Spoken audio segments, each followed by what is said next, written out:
Jeff from Ottawa there. It's a great thing that you guys have started here. Hopefully we can continue this going forward for many, many years. Great concept for us. There's never enough coaching clinic opportunities as far as I'm concerned. So thank you guys, and thanks for including me. I just want to start out a little bit about our program here in Brantford here, Assumption College School in Brantford. We get confused sometimes with the Assumption that's in Burlington, Ontario. But we're here in Brantford. Our school opened in 1992. Football program started in the year 2000. So we're kind of still a young program, I would say. First entity we had was a junior football team. We entered into our junior league here in Brantford. After a couple of years, program grew into a varsity team, combining, as you can imagine, grade 9s and grade 12s all together and everywhere in between. Difficult with a varsity program. Not a lot of grade 9s like to get smashed around by a lot of grade 12s, but it was a necessary step in our growth. Eventually, we developed into a complete junior and senior program like we have now. Most recent season, we all had there, 2019, we had a junior team with about 45 players. My senior team had 40 players. And we've got a pretty strong program as far as retaining players. Many of our junior players continue on and play at the senior level.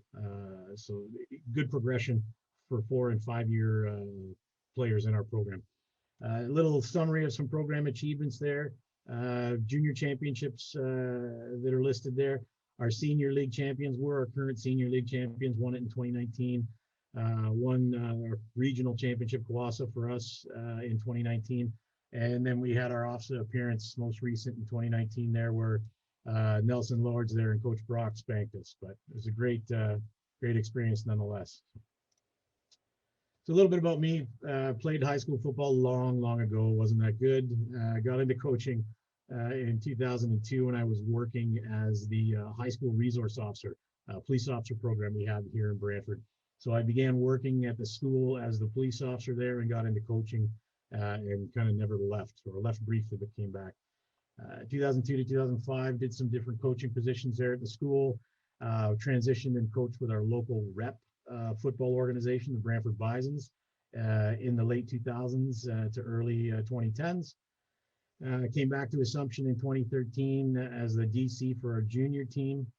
Did that for 4 years. And then 2017, the head coach of our senior team came available and applied for that. And at the administrator at the time was, I was lucky enough to have them give it to me. So still maintain connection and involvement with our local rep program there. I was junior varsity DC in 2018. And then I've transitioned to actually be on our board of directors there. I'm currently the president of our local rep organization, like I said, the Brantford Bisons. So I want to talk a little bit about special teams, specifically kickoff and kick return. It's probably for most high school programs, and it was for me early in my coaching career, kind of a forgotten part of the game. We have to spend so much time, I find, at Assumption, blending the football kids with the athletes that are learning football and kids that are new to the sport, trying to teach them and kind of bring them all up to speed and get them to the same spot. And there just never seemed to be enough minutes in a practice to focus on special teams. I've kind of come to the realization, though, that, you know, especially the last few years of my coaching career, that it's a drastically important part of the game. And what I've done with it, with the senior team at Assumption, is kind of change the mindset of the players. Players used to think, oh, you know, I'm too good. I'm a starting running back. I'm too good to play on kickoff. That's for the other kids. I'll let somebody else do it. I don't want to be running reps of kick return in practice as our kick returner. It's just going to tire me out. I changed the mindset of some of our players to get away from that. Explain to them how it can be such a huge momentum shift in a game, and make it fun for them. I've turned to the notion of playing on special teams, whether it be kickoff, kick return, punt return, anything. Make it fun for them. The way I coach it there at Assumption is we kind of keep it simple. And we do spend specific time on our special teams every practice, at least a 15 to 20 minute special team session every practice. And we'll rotate through depending on what we feel we need to work on. But we definitely at least get a day of kickoff, kick return, mix our convert and field goal together, punt and punt return as well. And if we find we need more work on one in preparing for a certain opponent coming up, we'll adjust those. Essentially, my mindset with coaching up the kickoff and kick return and any special team for that matter is I want to make our opponents spend time preparing for our special teams. And I think you guys should, give some consideration to that too. Any extra time that they're spending preparing for your special teams means they're not preparing their own offense or defense. And, those minutes add up over the course of the season. If they know they got to prepare for a certain play you run on a kickoff or kick return, it's going to take time away from what they want to prepare to run on offense and defense. Just a little thing, this is an example of our kickoff that we started using. I started using it consistently in the middle of 2019 season. And I just call this kind of like a triple bunch is all we call it. I fill my kickoff team with the fastest athletic players I can find on my team. The guys that want to get downfield first and at least disrupt the ball carrier. I find that these bunch formations, and this is the way I'll line them up across the kickoff line. The bunch formations cause, even if it causes a second of confusion on the kick returners and the blockers and them trying to figure out who their responsibilities are, that's a benefit to us on a kickoff team. So line them up like this, and it was something brand new that we hadn't seen in Brantford for a while. Years ago, there was a couple teams that dabbled in something like this a little bit, but a lot of teams didn't run it. They were the traditional line up, 12 guys across and have your kicker kick the ball off and everybody runs their lanes. So I line up these three bunches, every position, whether it be left, middle, or right, have their own responsibilities. You can kind of see the legend I use and check out where they're running by those arrows there. The kids I have in the ball position, they're kind of like my gunners on kickoff here. They have no responsibility other than to find out where the ball carrier is, get to them, and make a tackle. That's they don't have any lane responsibility. They don't have any kind of job other than find the ball carrier and tackle. Everybody else, as you can see, they run their lanes or get out to their lanes, and so we have significant coverage across the field. My contain guys on the outside and the numbers guys that are heading out of the bunch and flying down the numbers on the left and right side of the field. I don't really care if those guys make the tackle, and I emphasize this when I'm coaching them up with it. Their biggest concern is obviously not letting the ball carrier get outside of them down a sideline. But their biggest concern and biggest thing they have to remember is they have to redirect the ball carrier back in to where all the help is. All the help is coming from the guys blasting down the middle between the hashes and inside the numbers. But they've done their job on the outside if they turn those guys back inside to where there's help. And one of the biggest things, like I said a second ago, for me on these guys on the kickoff team is if they to get down to the ball carrier and they don't make the tackle, if he's a shifty returner, and we've had a few of them here in Brantford over the years, the biggest thing they can do is disrupt his flow, disrupt where he wants to go, make him change direction into something that he wasn't prepared for, wasn't planning on. If you've disrupted that ball carrier's path, that gives your teammates another half second to get down there and help you out. So, and one big thing there too, just the last point there, and this pretty similar with any kind of kickoff coaching, never follow your own color jersey down the field, right? That's only going to end up with a gap for a ball carrier to sneak through. So I found early on too in teaching this bunch formation, the kids were kind of, because it was new and something they hadn't done, they kind of got excited about it. It kind of dovetailed with that, making special teams exciting for them. And they were kind of eager to learn something new and kind of do things a little differently. Some of the football kids that have come up through, playing minor football and stuff, they'd never done anything like this, and it was kind of new and fun and fresh for them and kind of enjoyable. So their eagerness to learn and do the job right was there with that good mindset. So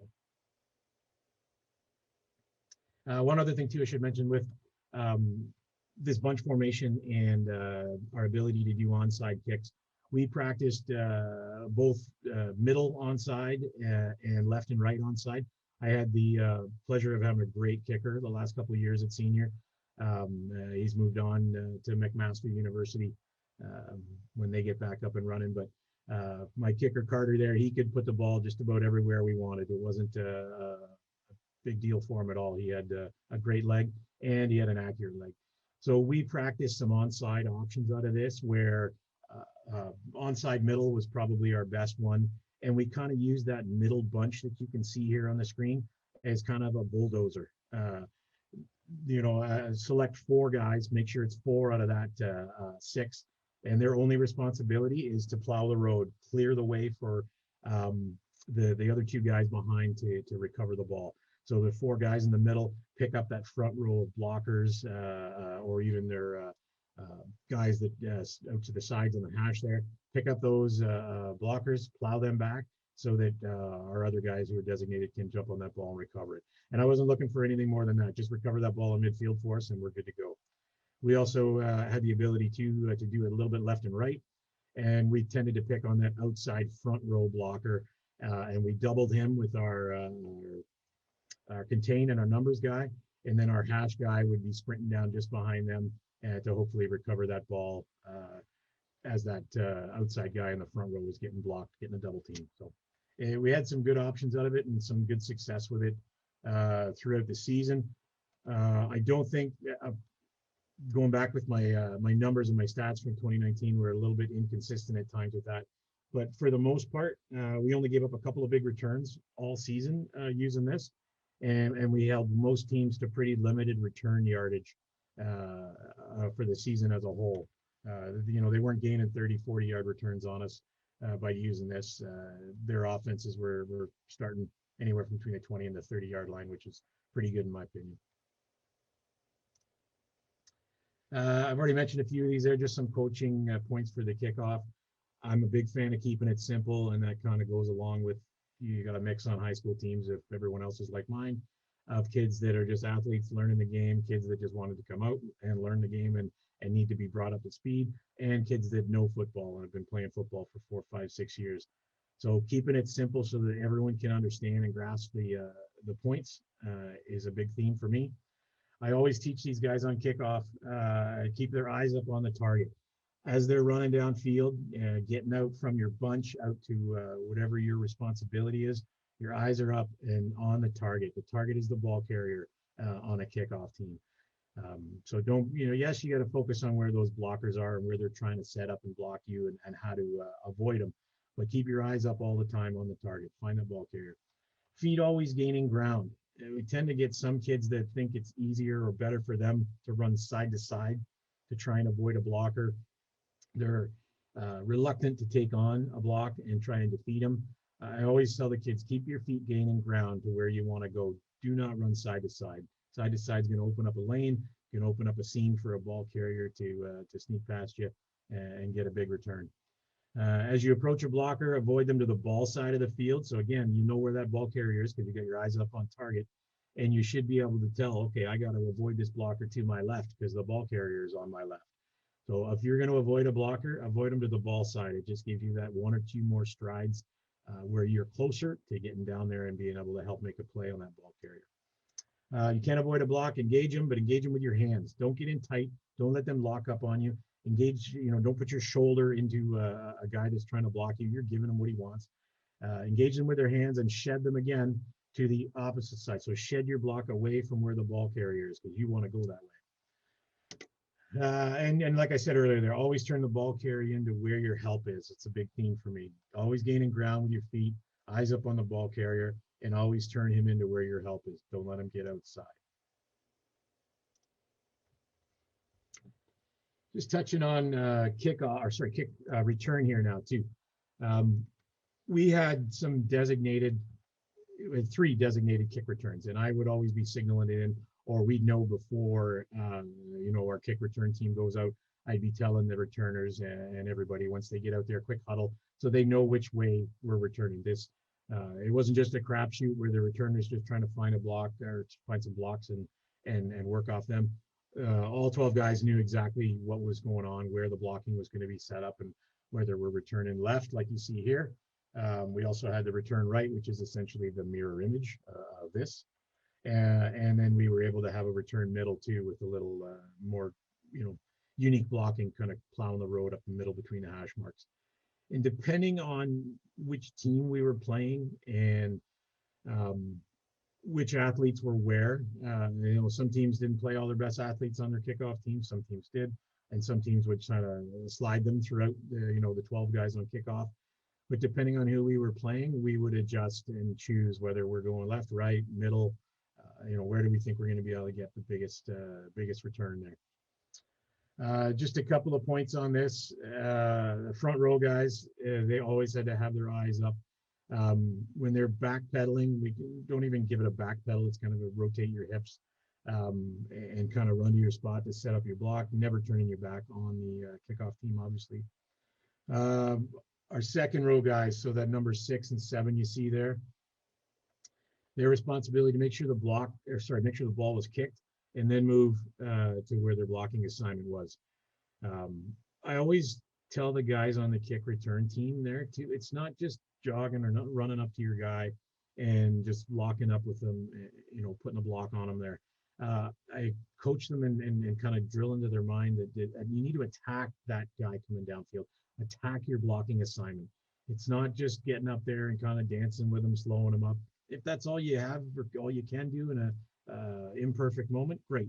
But really motivate them and put it through their heads to get where you need to be on the field first, and then attack your blocking assignment. Third row guys here are 8, 9, and 10 there. Especially if we're going left or right, either number 10 or number 8, they've got a lot of ground to cover. So I tend to put fast guys there that are better than average blockers as well. And they do get a little help depending on which way we're going. Here left, number 8 gets a little, and number 10 gets a little help from the kick returner that's not getting the ball. And with us, we had 2 kick returners back every time. I didn't go single back there. I went with 2 just to avoid teams kicking off, deep into the corners, left or right, and having our one lone kick returner have to chase the ball around back there. Went with 2 guys in their typical lineup spot, just outside the hash marks on about the 10 or 15 yard line, depending on who we're facing. Some teams had good kickers, some teams with a little less leg strength, but yeah, approximately there. And obviously the guy that's not getting the ball, there's 2 returners back there. The returner that didn't get the ball, he's my initial lead blocker there, as you can see. It's his job. And if it, on this one here, if our left kick returner gets the ball, our guy from the right, he's got to hustle too, just like number 10. And he's got to get over there and be that lead blocker. So this kick return took a little bit more time for our guys to grasp where they need to be on the field, whether it be left or right like this. Everybody return middle was easy. We coached that up and had that down pretty solid early. But the left and right and the nuances of it kind of took us probably into October, maybe the first month of the season, before the guys started grasping it pretty effectively and being able to know where they need to be, or how big of a drop this takes, or where I got to go when I'm curling in as the number 9 there, or the number 10 position. But once we got it, it became pretty good for us. We had a couple of good points of success, some good decent returns into October and into some playoff games for us with this. And I'll show you a clip in a minute there. In our Kwasa Championship game against St. David from Kitchener, we took the opening kickoff, and it was a designated return left, just like you see here. Took the opening kickoff back for a touchdown. And what a great way to start any game, let alone a championship game. So it was pretty successful with that. One other thing too, for my kick returners here, I tend to put my most electric playmakers back there. You can see up here in the upper left there, number 15, that's Trevor Mcdonald. He's playing out in the CJEP League now with the Champlain Cougars. And he was probably one of our most electric playmakers with the ball in his hand. He scored a number of touchdowns for us in 2019. But I had him and our other predominant kick returner there, Justin Riley, who's down at Windsor. And those 2 kids with the ball in their hands, they can make plays happen. So if there's one other coaching point when you're picking who to put back as your kick returners, put your biggest, fastest, most electric playmaker back there. Kid that can just make things happen when he's got the ball in his hands and 2 or 3 blocks in front of him. Some kick return coaching points. Like I said just a second ago, returners should be the special, fastest playmaker, best playmakers with the ball in their hand. Need the best blockers I have. And the best blockers in my positions, I need the best as, like I said, the other kick returner. So both kick returners actually have to be good blockers. And then positions 8 through 10 for me have to be my best sound open field blockers because they're the ones setting it up. If those guys miss their assignments and we don't get that initial 2 to 3 blocks of the guys coming down, the rest is all for naught, right? We don't have good blocking back there. It doesn't matter how good the second or the first row is doing. Once the ball is kicked, then I have my guys move to their blocking positions. They don't stand there and grow roots and watch and wait. Their feet are always moving. And I talk about attacking your blocking assignment. Now, you could use the analogy with these guys like be the freight train of that Mack truck or that bulldozer. You get to your spot on the field, your piece of real estate, but then you fire out and you attack that blocking assignment, attack that other colored jersey as it's coming down the field at you. Like I said, first and second row, positions 1 through 7, they need to make sure the ball is kicked deep before moving. We didn't get burnt on any shallow kicks that we weren't prepared for. A couple of teams were looking to drop a ball into a gap on us there. We were prepared for those, and our guys just dove on it and played the safe role and recovered the ball for our offense. Third row, like I said, 8, 9, and 10. Look to the returners briefly.